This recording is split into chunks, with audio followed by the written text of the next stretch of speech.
What's up, real world? Twisted Luck. I hope everybody's good. Thanks for being here. You're going to want to see this. So we've done some food testing before and some food experiments, and we recently talked about I'm going to start doing some new things that I want to do for a while. Well, in this video, we're doing it, and it may shock you. It may disturb you. And I say that because that's what it did to me. I can't really say shock, though, because with some things I kind of expected it. But we're checking some food for magnetism, right? And I want to bring this up. We've done this before with some meats and some other things, and even the magnetic dust that falls from the sky, right? And a common thing, not a common, but some people here and there try to debunk it and say it's iron. It's just iron. There's iron in the air, or there's brake dust. But in food, people already say it's with the meat, and they're like, it's probably the iron, right? My point has always been that there should not be enough iron in our food that we can pick it up and move it around with a magnet, right?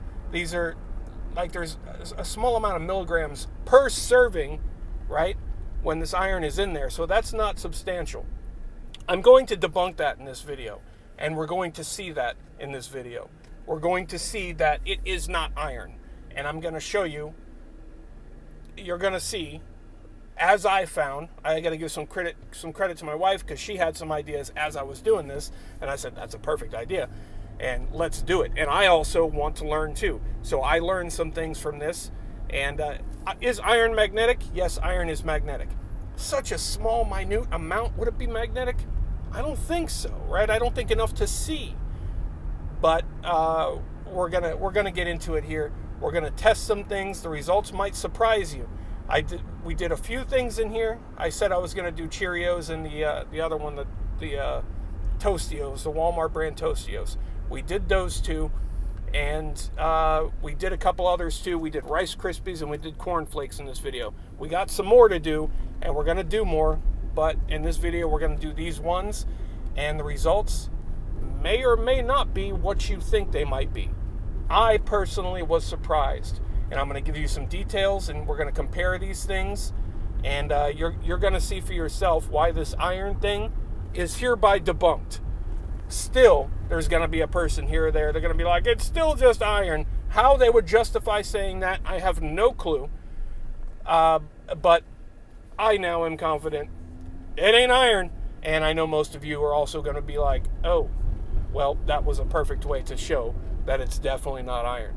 So I'm letting the cat out of the bag here. We might see some magnetic food in this video, since I'm talking about debunking it. So let me shut up. Oh, and real quick, I experimented with this a little bit, and I was filming it, but I had some issues. I was experimenting with different ways to best show you the magnetism or the lack of magnetism. And what I'm going to show you turned out to be the best way. I had some other failed attempts at some things that just was not working. It made a big mess in our kitchen. Twisted Lady Luck said, damn it, at me. But let me shut up, let me get into it, and I showed you the best that I can, but don't worry, you're going to see it pretty well. Let's get into it. All right, we're going to start it off with a Walmart Great Value brand Tostios, the generic Cheerios. You know what I think about Walmart and their food products or consumables, so I wanted to get right into this one. So we're dumping it into the food processor.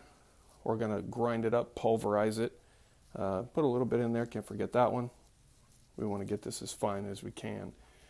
So we're going to grind this up a little bit, and I'm showing you the whole process. I mean, I'm cutting it a little bit so you don't have to endure the entire thing, but so everybody can see every step that I did, or almost every step. Actually, after I did this, I pulverized it some more into a finer powder. So we get it out, have a look in there. It's pretty fine. I wanted a little more fine. So I used a rolling pin and made it into an even finer powder after this. I didn't bore you and film that, though. So, yeah, well, I don't use this thing every day. What do you want? I definitely made a mess today. I actually wanted to grind this one a little bit more. I think it was after this time I decided to use the rolling pin and get it into an even finer powder. Wife wanted to get foot famous, and here we go.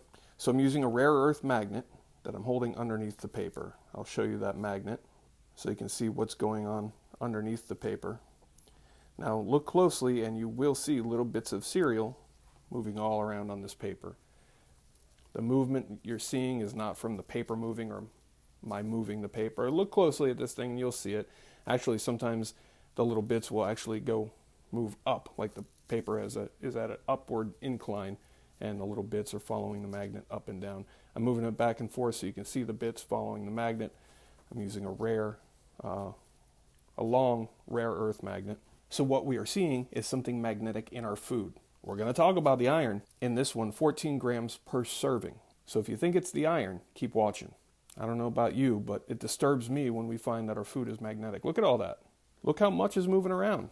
Again, this is the Walmart brand Cheerios, and we're going to get into some other kinds of cereal here in just a second. Here's the name brand Cheerios everybody loves so much. We're going to do the same test for this. These are unopened boxes. I got these just for this experiment. We're going to do the same thing. I'm not going to bore you with as much as the process. We're going to dump it in. We're going to grind it up. And I'm like I said, I'm showing you everything so everybody can see what I did. No tricks here. You know, there's some people that sometimes like to say, oh, you did this or you didn't do this. So just trying to show you that I'm doing the same thing for every one of these. You might be surprised to see some differences. So we got that ground up. We're going to get some out of here. Dump it onto a fresh piece of paper. I learned last time. Now I know how to be not quite as messy. My wife is proud. But I do clean up my own messes. We'll dump some of this out. Then I'm going to pulverize this one a little bit more off camera with the rolling pin so we can get it as fine as we can. We got it nice and fine. So we're going to dump it onto another fresh piece of paper to which we are going to apply the magnet underneath. Again, to check for magnetism with the same magnet. Same exact magnet is used for every one of these. And in these Cheerios, we're going to spread it out here to make it a little thinner. In these Cheerios, 12 grams of iron, 12 milligrams. Each one of these is milligrams. 12 milligrams of iron per serving. So there's not 12 milligrams right here, just per serving, right? This is just a very small amount. Now, I wouldn't think that would be enough to be seen with a magnet. And after watching this whole video, I think most people are going to agree. But we start seeing the same movement here as we did in the Walmart brand. I was actually a little bit surprised. I almost didn't expect maybe to find it in this one, but as we know, it's not just Walmart brands that we're finding this stuff in, although it is prominent in Walmart goods. So what you're seeing, these little bits, you can see it up top there, something's following the magnet around, and that's at an upward slant, so whatever that is going up the paper, so that's not, gravity or physics or anything, it's following the magnet. You don't have to look super close, but the closer you look, the more you'll see. And I assure you, I experimented with a few different ways to try to show this on camera the best that I could. And this was by far the best result that I had. Every once in a while you'll see it, I pop the paper or move the paper. So that movement doesn't count. It's right here. All these, the majority of the times here that I'm dragging it back and forth or up and down. And you see trails of bits of cereal following the magnet around. Starts to create patterns in the pile of dust. Back and forth or up and down patterns. So I'm disturbed. Am I thinking, is this all cereal? Is everything going to do it? Let's check the Rice Krispies. Let's break out the Rice Krispies and let's see if this will do it too. Brand new little container. We're going to open it up. It's going to go through the exact same process. Now in these Rice Krispies, there's 10 milligrams of iron per serving. So every one of these cereals has iron, and they have right about the same amount of iron per serving in each one of these different types of cereal. Not enough difference, or not a big enough difference in the iron to make any kind of noticeable difference, if that's what was causing this in our experiment. So if it was, we should definitely be seeing the same thing here with these Rice Krispies. I've got the magnet going back and forth underneath the ground and pulverized Rice Krispies. I checked this very closely off camera too, because I want to make sure I'm being accurate as I can. No reaction from the magnet with the Rice Krispies. I looked and tried to see if there's even a little bit of reaction. Nothing.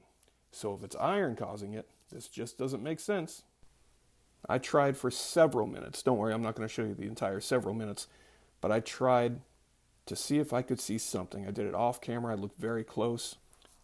I'm doing the magnet the exact same way, just barely touching the paper on the back. The same movements back and forth, up and down, same speed. From the shadows behind the paper, you can see the speed and the patterns that I'm doing, so it should be no question that everything is exactly the same. Doesn't seem to be anything magnetic in our Rice Krispies, which is refreshing. So how about the cornflakes? Again, brand new container of cornflakes, Kellogg's cornflakes. Dump it in. We're going to do the same process. Now the cornflakes have the exact same amount of iron per serving as the Cheerios did, 12 milligrams per serving. So surely those people that want to say that the magnetism we discover in our foods is caused by the iron, well, they'll be glad to see that surely this test is going to be identical to the Cheerios. This one should be, by that theory, should be just as magnetic as the Cheerios.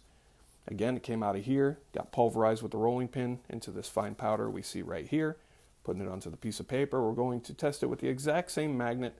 I spread it around a little bit to be thin, so we get a nice thin layer. I want to be fair, move it around. I want to do everything the same.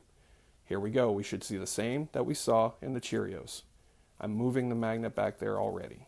And I'm telling you that because you can't tell from the top because there's no movement. You can see my hand moving around, but there's no movement within the cereal. And like the Rice Krispies, I'm going to keep trying to see if I can see something, anything, any kind of movement. I did this one again off camera too to try to look very closely to see what I could see. I got no magnetic reaction from the Kellogg's cornflakes. And to reiterate, the exact same amount of iron per serving as the Cheerios, which is indicating to me there is something magnetic in some of our foods that's not iron. I've never bought into the iron theory personally, but why not take it a step further? Let's grab an iron tablet that has 65 milligrams of iron in it. Let's pulverize it. What you see on the paper here, I already crushed one of these up right down there. There would be much more iron here than in the cereal, so we should see some sort of reaction here. Very fine powder, the magnet's being moved around underneath. I'm going to spread it around a little bit more, make it even thinner. Let's see some kind of magnetic reaction. But we just don't get it. We don't get it in the iron tablet or in 2 of the 4 foods that we tried. The other 2 definitely contain something magnetic. I never tell anyone to believe me. I just put out information and encourage people to look into things for themselves. So there you have it. Like I said, the Cheerios and I think the cornflakes, those 2, have the exact same amount of iron in them, right? One was very clearly quite magnetic, the other not at all. The cornflakes and the Rice Krispies, they both had no magnetic reaction whatsoever. The Cheerios and the store brand Cheerios, I think the Walmart brand was the worst, right? But they both have solid magnetism in them. And my wife had the idea. She said, hey, pulverize an iron tablet. So instead of just, 12 milligrams per serving that you're crushing up in the cereal, let's take 95 milligrams of just iron and show how magnetic that is, or not magnetic. And as you saw for yourself, it's just not magnetic. And there's nothing else. It's just iron. So, there's still going to be people that are going to say that, but share your thoughts. Let me know what you think. We're going to keep going with this. We're going to do a fruity edition. Also credit to my wife too. She had some stuff already ready. We got some Fruit Loops or whatever and some other things. But we're going to do these in this video. We're going to move on to some other things. Not just cereals. We're going to do other things too. I know some people have put some suggestions in the other video. Drop them here too. We'll do some of your suggestions as well. Disturbing stuff and kind of interesting. I learned something today. I was disturbed today. Let me know what you think. Share your thoughts. I appreciate you. Thanks for being here. Twisted Luck Truth. I'll see you soon.